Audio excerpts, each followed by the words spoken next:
ಸ್ನೇಹಿತರೆ, ನಾವೀಗ ಫ್ರೀಡಂ ಪಾರ್ಕಲ್ಲಿ ಇದ್ದೀವಿ. ನಿಜಕ್ಕೂ ಕೂಡ ಇದು ಯುವಕರ ಹೋರಾಟದ ಗರ್ಜನೆಗೆ ಸಿಕ್ಕ ಮೊದಲ ಜಯ ಅಂತ ಹೇಳ್ಬೋದು. ಯಾಕೆಂದರೆ ಕೇಂದ್ರ ಶಿಕ್ಷಣ ಸಚಿವ ಧರ್ಮೇಂದ್ರ ಪ್ರಧಾನ್ ರಾಜೀನಾಮೆ ಕೊಟ್ಟಿದ್ದಾರೆ. ಆ ರಾಜೀನಾಮೆಯ ವಿಷಯವನ್ನು ಇವತ್ತು ಯುವಕರೆಲ್ಲ ಸೆಲೆಬ್ರೇಷನ್ ಮಾಡ್ತಿದ್ದಾರೆ. ನೀವು ನೋಡಬಹುದು, ಫ್ರೀಡಂ ಪಾರ್ಕ್ ತುಂಬೆಲ್ಲ ವಿದ್ಯಾರ್ಥಿ ಸಂಘಟನೆಗಳು ದೊಡ್ಡ ಹೋರಾಟವನ್ನು ಮಾಡ್ತಿದ್ದಾವೆ. ಇದು ಯುವ ಶಕ್ತಿಗೆ ಸಿಕ್ಕ ದೊಡ್ಡ ಜಯ ಅಂತಲೇ ಹೇಳ್ಬೋದು. ಕಳೆದ 12 ವರ್ಷಗಳಲ್ಲಿ ಮೋದಿ ಸರ್ಕಾರದ ದುರಾಡಳಿತದಿಂದ ಬೇಸತ್ತಂಥ ಯುವ ಸಮೂಹ ಬೀದಿಗಿಳಿದು ದೊಡ್ಡ ಹೋರಾಟ ಮಾಡಿದೆ. ಇದೀಗ ಧರ್ಮೇಂದ್ರ ಪ್ರಧಾನ್ ಕೊನೆಗೂ ಕೂಡ ಬಂಡತನವನ್ನು ಕೈ ಬಿಟ್ಟು ರಾಜೀನಾಮೆ ಕೊಟ್ಟಿದ್ದಾರೆ. ಇನ್ನು ಮೋದಿ ಸರ್ಕಾರವು ಕೂಡ ರಾಜೀನಾಮೆ ಕೊಡಬೇಕು ಅನ್ನುವಂಥ ಹೋರಾಟ ಶುರುವಾಗುವ ಸಾಧ್ಯತೆಗಳಿವೆ. ಇವತ್ತು ಫ್ರೀಡಂ ಪಾರ್ಕ್ ತುಂಬೆಲ್ಲ ವಿದ್ಯಾರ್ಥಿಗಳ ಗರ್ಜನೆ ಮೊಳಗ್ತಾ ಇದೆ. I am not a Gen Z, but ಈ ಜಂಜಿ ಸ್ಪಿರಿಟ್ ನೋಡಿದ್ರೆ ಖುಷಿ ಆಗ್ತಾ ಇದೆ. ಒಂದು ಹೊಸ ಇತಿಹಾಸ ಸೃಷ್ಟಿಸಿದ್ದಾರೆ ಜಂಜಿ. ಏನು ಕಾಕ್ರೋಚಸ್ ಅಂತ ಏನು ಹೇಳಿದ್ರು ಸೂರ್ಯಕಾಂತ್ ಅವ್ರಿಗೆ ಧನ್ಯವಾದ ಹೇಳ್ಬೇಕನ್ಸುತ್ತೆ. ನಮ್ಮ ದೇಶ ಈಗ ಪ್ರಥಮ ಬಾರಿಗೆ 12 ವರ್ಷಗಳಲ್ಲಿ ಮೋದಿ ಸರ್ಕಾರ ಒಬ್ಬ ಸಚಿವರನ್ನು ರಾಜೀನಾಮೆ ತೆಗೆದುಕೊಂಡ ಒಬ್ಬ ಸಚಿವ ರಾಜೀನಾಮೆ ನೀಡಿದ್ರೆ ಅಂದರೆ ಅದಕ್ಕೆ ಕಾರಣ ಈ ಜಂಜಿ. ಇವ್ರ ಹೋರಾಟ ನಿಜವಾಗ್ಲೂ ನ್ಯಾಯಸಮ್ಮತವಾಗಿತ್ತು. ಯಾಕಂದರೆ ಕಳೆದ 12 ವರ್ಷಗಳಲ್ಲಿ 150ಕ್ಕಿಂತ ಹೆಚ್ಚಿಗೂ ಪ್ರಶ್ನೆ ಪತ್ರಿಕೆಗಳು ಸೋರಿಕೆ ಆಗಿದೆ. ನಿರುದ್ಯೋಗದ ಸಮಸ್ಯೆ ಹೆಚ್ಚಿಗೆ ಇದೆ. ಆಮೇಲೆ ಎಜುಕೇಷನ್ ಅನ್ನೋದು ತುಂಬ ದುಬಾರಿ ಆಗಿತ್ತು. ಆಮೇಲೆ ಜನರ ಸಮಸ್ಯೆ ಅಂತ ಕಷ್ಟಪಡ್ತಾಯಿದ್ರು. ಆ ಎಲ್ಲ ಕಾರಣಕ್ಕಾಗಿ ಏನು ದೆಹಲಿಯಲ್ಲಿ ಜಂತರ್ ಮಂತರ್ನಲ್ಲಿ ಶುರುವಾಯಿತು. ಸೋನಮ್ ವಾಂಗ್ಚುಕ್ ಅವ್ರ ನೇತೃತ್ವ ಮತ್ತು ಅಭಿಜಿತ್ ಪರ್ಕೆ ಇಡೀ ದೇಶ ಸ್ಪಂದಿಸಿದೆ. ಇಡೀ ದೇಶದ ಯುವಜನರು ಅವ್ರ ಜೊತೆಗಿದ್ದರು. ಅದಕ್ಕೆ ಕಾರಣ ಆಗಿ ಆ ಯುವಜನತೆ ಒತ್ತಡಕ್ಕೆ ಮಣಿದು ಇವತ್ತು ಅಂತಿಮವಾಗಿ ಧರ್ಮೇಂದ್ರ ಪ್ರಧಾನ್ ರಾಜೀನಾಮೆ ನೀಡಿದ್ದಾರೆ. ಇವ್ರದ್ದು ಇಲ್ಲಿಗೆ ಪ್ರತಿಭಟನೆ ನಿಲ್ಲಲ್ಲ ಅಂತ ಹೇಳ್ತಾ ಇದ್ದಾರೆ. ಈಗಾಗಲೇ ಅಭಿಜಿತ್ ಪಡ್ಕೆ ದೆಹಲಿಯಲ್ಲಿ ಮಾತಾಡಿದ್ದಾರೆ. ಹೆದರದೇ ಇದ್ದರೆ, ಸರ್ಕಾರಕ್ಕೆ ನಾವು ಭಯಪಡದೇ ಇದ್ದರೆ ಯಾರನ್ನಾದರೂ ರಾಜೀನಾಮೆ ಪಡಿಬೋದು ಅಂತ. ಅದರ ದಿಕ್ಕಿನಲ್ಲಿ ಮೊದಲ ರಾಜೀನಾಮೆ ಆಗಿದೆ. ನಮ್ಮದು ಕೇವಲ ಮೊದಲ ಬೇಡಿಕೆ ಆಗಿತ್ತಿದ್ದು. ಉಳಿದ ಬೇಡಿಕೆಗಳ ನಿರ್ಧಾರಕ್ಕೆ ಮತ್ತು ಚರ್ಚಿಸಲು ನಾವು ಕಂಟಿನ್ಯೂ ಮಾಡ್ತೀವಿ ಅಂತ ಹೇಳಿದ್ದಾರೆ. ಇದು ತುಂಬ ಒಳ್ಳೆಯ ಬೆಳವಣಿಗೆ. ಯಾಕಂದರೆ ಕೇವಲ ನಾವು ಧರ್ಮೇಂದ್ರ ಪ್ರಧಾನ್ ಅವರ ರಾಜೀನಾಮೆಗಳ ಮೊದಲ ಬೇಡಿಕೆ ಆಗಿತ್ತು. ಶಿಕ್ಷಣ ವ್ಯವಸ್ಥೆ ಸುಧಾರಣೆ ಆಗಬೇಕು, ಅದಕ್ಕೆ ಸಂಬಂಧಪಟ್ಟವ್ರು ಎಲ್ಲರೂ ಪನಿಷ್ಮೆಂಟ್ ಆಗಬೇಕು ಅನ್ನೋದಿದೆ. ಆ ಬೇಡಿಕೆಗಳಿಗೂ ಸರ್ಕಾರ ಸ್ಪಂದಿಸಬೇಕಾಗತ್ತೆ. ಅಂತಿಮವಾಗಿ ಪ್ರಜಾಸತ್ತಾತ್ಮಕ ಸರ್ಕಾರದಲ್ಲಿ ಜನರ ಮಾತಿಗೆ ಮಣಿಬೇಕಾಗತ್ತೆ. ಇಲ್ಲಿವರೆಗೂ ಆ ರೀತಿ ತೋರಿಸ್ತಾ ಇರಲಿಲ್ಲ. ಅಹಂಕಾರದಿಂದ ಮೆರಿತಾ ಇದ್ರು ಮೋದಿ ಸರ್ಕಾರ. ಈಗ ಪ್ರಥಮ ಬಾರಿಗೆ ಜನರ ಬೇಡಿಕೆಗೆ, ವಿದ್ಯಾರ್ಥಿಗಳ ಬೇಡಿಕೆಗೆ ಮಣಿದಿದೆ. ಇಲ್ಲಿ ಇನ್ನೊಂದು ಸ್ಪೆಷಲ್ ಏನಂದರೆ, ಈ ಯಾರು ಇವತ್ತು ಹೋರಾಟಕ್ಕೆ ಬಂದಿದ್ದಾರಲ್ಲ, ಇವ್ರ ತಂದೆ ತಾಯಿಗಳು, ಅಜ್ಜ ಅಜ್ಜಿಗಳು ಮೋದಿ ಮುಖವಾಡ ಹಾಕ್ಕೊಂಡು ಮೆರೆಸಿ ಮೋದಿನ ಅಧಿಕಾರಕ್ಕೆ ತಂದಿದ್ರು. ಅದು ಗುಜರಾತಲ್ಲಿರ್ಬೋದು, ಇದ್ರಲ್ಲಿರ್ಬೋದು. ಅವ್ರ ಮಕ್ಕಳೇ ಈಗ ರೋಡಿಗಳಿದು ಅದೇ ಮೋದಿ ವಿರುದ್ಧ ಕೂಗ್ತಾ ಇದ್ದಾರೆ. ಇದು ತುಂಬ ಸ್ಪೆಷಲು. ಇವ್ರ ಮೇಲೆ ಲಾಠಿ ಚಾರ್ಜ್ ಮಾಡಿಸ್ಲಿಕ್ಕೆ, ಇದು ಮಾಡಿಸ್ಲಿಕ್ಕೆ ತುಂಬ ಇಕ್ಕಟ್ಟಿನ ಪರಿಸ್ಥಿತಿ ಇತ್ತು. ಆದರೂ ಅವ್ರು ಎಲ್ಲ ಪ್ರಯತ್ನವನ್ನು ಮಾಡಿದರು ಕೇಂದ್ರ ಸರ್ಕಾರ ಅದನ್ನು ಹುಸಿಗೊಳಿಸಲಿಕ್ಕಾಗಿ.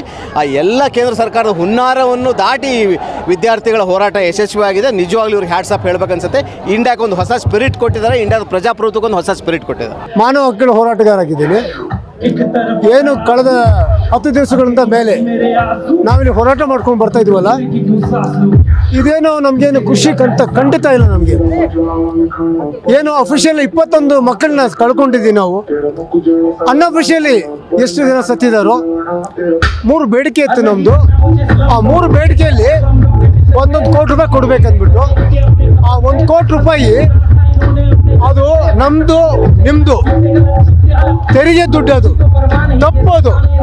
ಅದು ಪ್ರಧಾನ ಪಾಕೆಟಿಂದ ಕೊಡಬೇಕು, ಅದು ಪ್ರಧಾನಿ ಪಾಕೆಟಿಂದ ಕೊಡಬೇಕು. ಎರಡನೇದು, ನಮ್ಮ ಮೇಲೆ ಕ್ರಿಮಿನಲ್ ಕೇಸಸ್ ಹಾಕಿದಾರಲ್ಲ, ಕ್ರಿಮಿನಲ್ ಕೇಸ್ ಯಾರ ಮೇಲೆ ಹಾಕಬೇಕು? ಪ್ರಧಾನಿ ಮೇಲೆ ಹಾಕಬೇಕು. BNS ಪ್ರಕಾರ 105 culpable homicide not amount to murder. ಮತ್ತೆ 3ನೇದು ಪ್ರಿಸೆಂಟ್ ಕೊಡ್ಬೇಕಂದ್ಬಿಟ್ಟು. ಏನಿದೆ ಅದು ಅರ್ಥ ಆಗ್ತಾ ಇಲ್ಲ. ನಮ್ಮ ದೇಶದಲ್ಲಿ ರೈಟ್ ಫ್ರಮ್ ಶಾಸ್ತ್ರಿಯಿಂದ ಹಿಡಿದು ಸುರೇಶ್ ಕಲ್ಮಾಡಿಯಿಂದ ಇದ್ದು ಮತ್ತು ರಾಜಾ ಇಂದ ಇದ್ದು ತಪ್ಪು ಆಯ್ತು ಆಗಲ್ವೋ, ಜನರಿಗೆ ನಮ್ಮ ಒಂದು ಸ್ಥಾನ ಕೊಟ್ಟಿದ್ದಾರಲ್ಲ, ಅದ್ರ ಕಾಪಾಡ್ಕೋಬೇಕಾದ್ರೆ ರಿಸೈನ್ ಕೊಡಬೇಕಂತ ಆಗಿದೆ. ಅದೇ ರೀತಿ ಆಗಿದೆ. ನಾನು ನರಸಿಂಹಮೂರ್ತಿಯಾಗಿ ನಾನು ಪ್ರಧಾನ ಮೇಲೆ ಕ್ರಿಮಿನಲ್ ಕೇಸ್ ಹಾಕ್ತೀನಿ. ನಾನು 1925 to fight for the rights of the people, equality of the people, and for the equal society. From 1925, Dravidar Kazhagam has fought for the people on various platforms, including caste system, education, and for particularly women, rights of the women, equal rights of the women, and so on. In the year 1920, there was one party called Justice Party who were ruling the South India before independence. Before 1920, none of the people other than Brahmins could become MBBS, that is doctors. They could not join. The reason is, at that time the condition was that that to join as a to join MBBS, the condition was that they should know Sanskrit to read and write. The only people who knew Sanskrit was the upper caste, particularly the Brahmins. So the other 97% of the people in India could not go to MBBS. They could not become doctors. So in 1920, in the Justice Party, they abolished that, and they brought a system, an act that everybody or anybody in the society can become doctors, and Sanskrit is in no way connected to MBBS studies, and it is not required.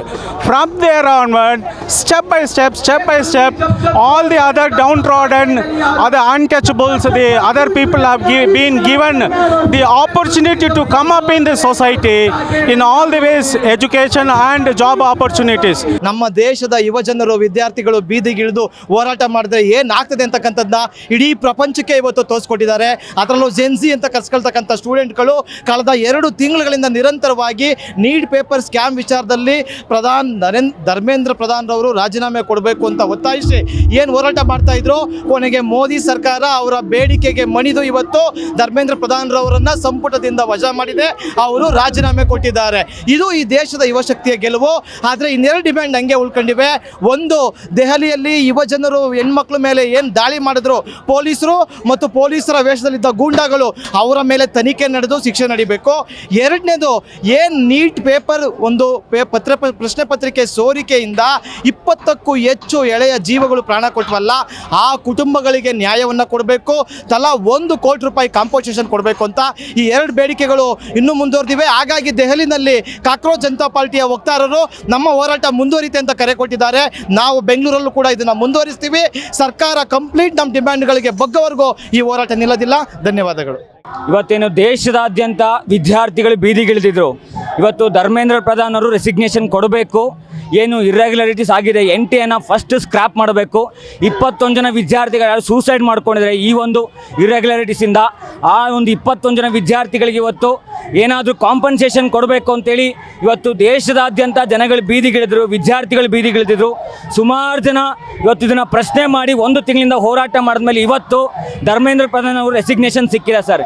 ಇದೇನು ತೋರಿಸ್ಕೊಡುತ್ತೆ ಅಂತಂದರೆ, ನಾವುಗಳು ಯಾವುದೇ ಅನ್ಯಾಯ ಆಗಿದ್ರು ಕೂಡ United ಆಗಿ ನಿಂತ್ಕೊಂಡು fight ಮಾಡಿದ್ರೆ, ಇವತ್ತೇನು ಯಾವ ಥರ ವಿದ್ಯಾರ್ಥಿಗಳು ಜೆಂಡರ್ ಬ್ಯಾರಿಯರ್ನ ಬಿಸಾಕಿ ಒಗ್ಗಟ್ಟಾಗಿ ನಿಂತ್ಕೊಂಡ್ರು, ಯಾವ ಥರ ಇವತ್ತು ಕ್ಯಾಸ್ಟ್ ಬ್ಯಾರಿಯರ್ನ ಬಿಸಾಕಿ ಒಗ್ಗಟ್ಟಾಗಿ ನಿಂತ್ಕೊಂಡ್ರು, ಯಾವ ಥರ ರಿಲಿಜನ್ ಬ್ಯಾರಿಯರ್ನ ಬಿಸಾಕಿ ಹೊರಗಡೆ ಬಂದರು, ಇವತ್ತು ಈ ಒಂದು ಯುನೈಟೆಡ್ ಮೂವ್ಮೆಂಟ್ಗೆ ಸಿಕ್ಕಿರೋವಂಥ ವಿಕ್ಟ್ರಿ ಸರ್.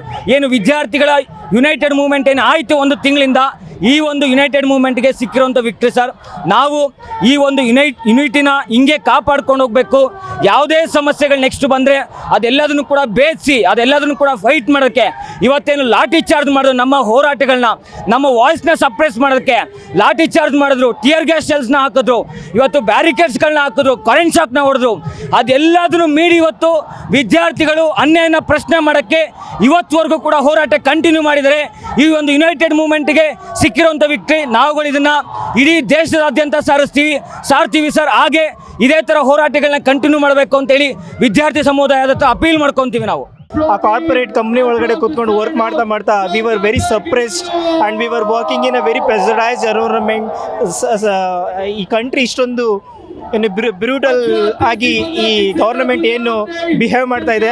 ಅಟ್ಲೀಸ್ಟ್ ಬ್ರಿಟಿಷರು ಯಾವುದೇ ಒಂದು ಹಂಗರ್ ಸ್ಟ್ರೈಕ್ ಮಾಡಿದಾಗೂ they were very sensitive, very sensitive the people and the people emotions. But ಆ sensitiveness we don't find here. So there is no accountability, there is no sensitivity. We the people, we selected him and we brutally assassinated by them. So this is not tolerable. That is the reason whatever we achieved, right, it is a simple footstep to achieve the bigger milestone. See, ಈ neat ಒಂದು exam ಒಂದೇ ಎಲ್ಲ scam ಇರೋದು BJP ಗೌರ್ಮೆಂಟಲ್ಲಿ. Dharmendra Pradhan ತುಂಬ ಹೋಯ್ತು, okay, but what about ethanol scam, what about income tax, what about railway accidents and other things, ಅದನ್ನೆಲ್ಲ ನಾವು ನೆನೆಸ್ಕೊಂಡಾಗ ಈ ಗೌರ್ಮೆಂಟು ಏನಪ್ಪ ಅಂತಂದರೆ ಭಯ ಇಲ್ಲ ಅವ್ರಿಗೆ. ಫಸ್ಟ್ ಆಫ್ ಆಲ್ ಜನಗಳಂದರೆ ಭಯ ಇಲ್ಲ. I don't care what ever they will let them do. Let them do, ಆ ಥರ ಒಂದು ಮೈಂಡ್ ಸೆಟ್ ಇದೆ. ಈ ಫಿಯರ್ನೆಸ್ ಮೈಂಡ್ ಸೆಟ್ನ ಬರಬೇಕು. ಪೀಪಲ್, ಈ ಡೆಮೋಕ್ರಸಿಲಿ people voice should be heard. ನಾವೇ ಅಲ್ಟಿಮೇಟ್ ಆಗಿರಬೇಕು. This is not a autocracy and this a democracy. The whatever the government, whichever the government we elected by us, right? So that should be our voice. ಇವತ್ತು ಧರ್ಮೇಂದ್ರ ಪ್ರಧಾನ್ ಅವರು ರಾಜೀನಾಮೆ ಕೊಟ್ಟಿದ್ದಾರೆ. ಇದು ನಮ್ಮ ಗೆಲುವಿನ ಮೊದಲನೇ ಮೆಟ್ಟಿಲು. ಇವತ್ತು ನಾವು ಹಿಗ್ಗಬಾರ್ದು, ಏನಂತಾರೆ ನಮಗೆ ಸಿಕ್ಬಿಡ್ತು ಅಂತ ಹೇಳಿ. ಇವತ್ತು ನಮ್ಮ ಗೆಲುವಿನ ಮೊದಲನೇ ಮೆಟ್ಲು. ಇನ್ನೂ ತುಂಬ ಇದೆ ಅನ್ಯಾಯಗಳು ನಮ್ಮ ದೇಶದಲ್ಲಿ ನಡೀತಾ ಇರೋದು. ಆ ಅನ್ಯಾಯಗಳನ್ನ ನಾವು ಈ ಮೆಟ್ಲಿಂದ ಒಂದೊಂದೇ ಮೆಟ್ಲಾಗಿ ನಾವು ಯೂತ್ಸು ನಿಂತ್ಕೋಬೇಕು, ಮುಂದೆ ಬರಬೇಕು. ಯಾರು ಮನೇಲಿ ಕೂರಬೇಡಿ, ಬನ್ನಿ, ಆಚೆ ಬನ್ನಿ, ನಿಂತ್ಕೊಳ್ಳಿ. ಯಾವುದು ತಪ್ಪಿದೆ ಅದನ್ನು ತಪ್ಪು ಅಂತ ಹೇಳುವ ಕರೇಜು ನಿಮ್ಮಲ್ಲಿ ಬೆಳಿಬೇಕು. ಅವಾಗಲೇ ನಮ್ಮ ದೇಶ ಏನಾರು ಆಗಕ್ಕೆ ಸಾಧ್ಯ. ಅದು ಬಿಟ್ಟು ನಾವು ಮನೇಲಿರ್ತೀವಿ ಅಂತ ಅಂದರೆ ಯಾವುದೇ ಕಾರಣಕ್ಕೂ ನಮ್ಮ ದೇಶ ಉದ್ಧಾರ ಆಗೋದಿಲ್ಲ. ನೀವು ಮನೇಲಿ ಇಲಿಗಳ ಥರ 100 ವರ್ಷ ಬದುಕಿದ್ರು ವೇಸ್ಟ್ ಅದು. ಆದರೆ ಹುಲಿಗಳ ಥರ 100 ದಿನ ಬದುಕ್ರಿ. ಆಚೆ ಬನ್ನಿ, ತಪ್ಪನ್ನ ಖಂಡಮ್ಸ್ರಿ. ಆ ತಪ್ಪನ್ನ ಇವಾಗ ನೋಡಿ ಇವತ್ತು ತಿದ್ಕೊಂಡಿದ್ದಾರೆ ಬಿಜೆಪಿಯವರು. ಅವರಿಗೆ ಈಗೋ ಎಷ್ಟಿತ್ತು? ಇಷ್ಟು ದಿವಸ ಬೇಕಾಗಿತ್ತಾ? 1 ತಿಂಗಳು ಮೇಲಾಯಿತು ನಾವು ಸ್ಟ್ರೈಕ್ ಮಾಡೋಕ್ಕಿದ್ದು. ಇವತ್ತಿನ ದಿನ ತನಕ ಅವ್ರಿಗೆ ಬೇಕಾಗಿತ್ತಾ? ಆದರೆ ಅವರಲ್ಲಿ ಇತ್ತಿದ್ದು ಈಗೋ. ಆದರೆ ಇವತ್ತು ಸ್ಟೂಡೆಂಟು ಅವರ ಈಗೋನ ಕಾಲಲ್ಲಿ ಹಾಕಿ ಹೊಸ್ಕಿ ಹಾಕಿದ್ದಾರೆ. ಹಂಗಾಗಿ ನಾನೇನು ಹೇಳ್ತೀನಿ ಅಂದರೆ ಎಲ್ಲರೂ ಯೂತ್ ಆಚೆ ಬನ್ನಿ. ನಿಮ್ಮಲ್ಲಿರುವ ಒಂದು ಕರೇಜ್ ಏನಿದೆ ಅದನ್ನು ತೋರಿಸಿ ದೇಶಕ್ಕೆ. ನಾವು ಇವತ್ತಿಂದ ಏನೇನು ತಪ್ಪಿದೆ ಎಲ್ಲದನ್ನು ಸರಿ ಮಾಡ್ತಾ ಹೋಗೋಣ. ಇದಕ್ಕೆ ನಮ್ಮ ಮಾಧ್ಯಮದವರು ಎಲ್ಲರೂ ಸಪೋರ್ಟ್ ಆಗಿರಬೇಕು ನಮ್ಮ ದೇಶನ ಕಟ್ಟಕ್ಕೆ. ಇಲ್ಲ ಅಂದರೆ ನಮ್ಮ ದೇಶ ಹಿಂಗೆ ಕೆಳಗೆ ಬೀಳ್ತಾ ಹೋಗುತ್ತೆ. ದಯವಿಟ್ಟು ಈ BJPನ ನಾವು ಕಿತ್ತು ಎಸಿಲೇಬೇಕು. ಯೂತು ಒಳ್ಳೊಳ್ಳೆ ಅಧಿಕಾರಿಗಳು ಬರಬೇಕು, ನಮ್ಮ ದೇಶನ ಕಾಪಾಡಬೇಕು ಅಂತ ಕೇಳ್ತೀನಿ. ಕ್ಯಾಮ್ರಾ ಪರ್ಸನ್ ಅಮೀನ್ ಶೇಖ್ ಜೊತೆ KJ ಹಳ್ಳಿ ಸುರೇಶ್, ಬೆಂಗಳೂರು. ನಮಸ್ಕಾರ.